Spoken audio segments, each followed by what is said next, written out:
The puppy who forgot his way home? The rain started just before sunset. It wasn't loud at first, just a soft whisper tapping against the pavement, like the sky was trying not to wake anyone. But for a tiny golden puppy shivering beneath a park bench, it felt like the whole world was falling apart. His name was Milo, at least, that's what he used to hear now. There was only silence. Milo didn't understand how he got here. One moment, he was chasing a bright red ball across the grass, his tail wagging like it had its own heartbeat. He remembered laughter, a warm, familiar voice calling his name. Then, a loud noise, a car horn, people shouting, and suddenly, everything became too big, too fast, too confusing. When Milo finally stopped running, the park was empty, and the voice was gone. Now night was coming. The park looked different in the dark. The trees weren't friendly anymore. They stretched like giant shadows. The wind howled through the branches, making them creak like whispers. Milo whimpered. His tiny paws were cold. His fur was soaked, and his stomach, it hurt. He stepped out from under the bench. "Hello?" He barked softly, his voice trembling. "No answer." Across the street, a bakery was closing. Warm light spilled onto the sidewalk as a young woman stepped outside, locking the door behind her. Her name was Elena Dutt. She paused. "Did you hear that?" she murmured. A faint sound.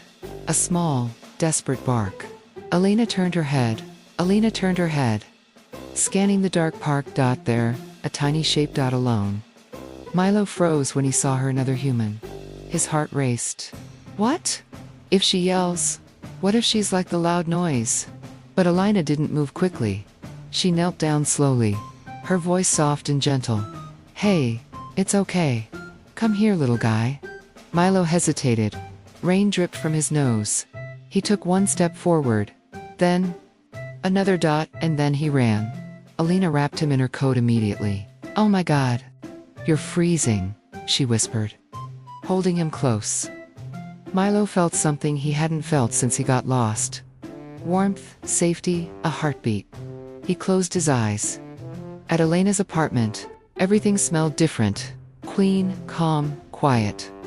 She dried him, with a towel, wrapped him in a blanket, and set a small bowl of water in front of him. Milo drank like he hadn't in days. "Where did you come from?" "Huh?" she said softly. No collar, no tag, nothing. Just a tiny puppy with big, worried eyes. That night, Milo slept for the first time without fear. But even in his dreams, he heard it, that voice, calling his name, fading.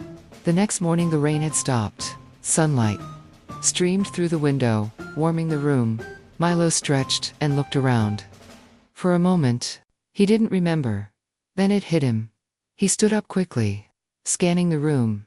Different place, different smells, different human. He whimpered again. Elena noticed immediately. "Hey, hey, it's okay," she said, kneeling beside him. She gently scratched behind his ear. Milo didn't pull away, but he didn't wag his tail either. Days passed. Elena put up posters. "Lost puppy found." She walked Milo through the neighborhood, hoping someone would recognize him.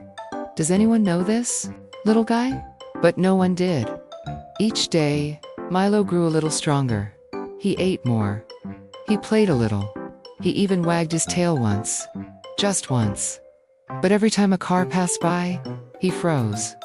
Every time someone shouted, he flinched. One evening Elena sat on the floor beside him. "You miss someone, don't you?" she said quietly. Milo looked at her. His eyes said everything. Then, something changed. It happened on a windy afternoon. Elena had taken Milo back to the park, the same park where she found him. "Just in case," she whispered. Milo walked slowly beside her, sniffing, listening, watching. Then suddenly, he stopped. His ears perked up, his body stiffened, and his tail started to move. Just a little. Then faster. A sound, faint, distant, but familiar. Milo. The puppy's head snapped up. His heart pounded. That voice. Milo. He bolted. Elena barely had time to react as Milo sprinted across the grass, faster than she had ever seen him move.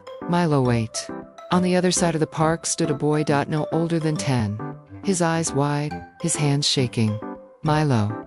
Puppy leaped into his arms. Boy collapsed to his knees, holding him tightly.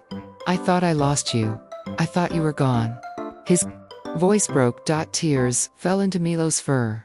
Milo barked excitedly, licking his face, his tail wagging wildly like it never had before. He remembered everything. Alina stood a few steps away, catching her breath. She smiled. The boy looked up at her. You found him? Alina nodded. I think. He found his way back. The boy stood and walked over. Thank you, he said, his voice full of emotion. I looked everywhere. Every day. Milo looked between them, then did something unexpected.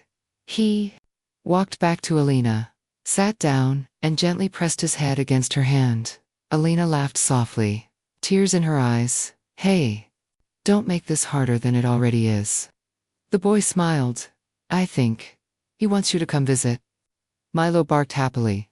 And just like that, he wasn't lost anymore. Sometimes, getting lost is just the beginning of finding everyone who loves you.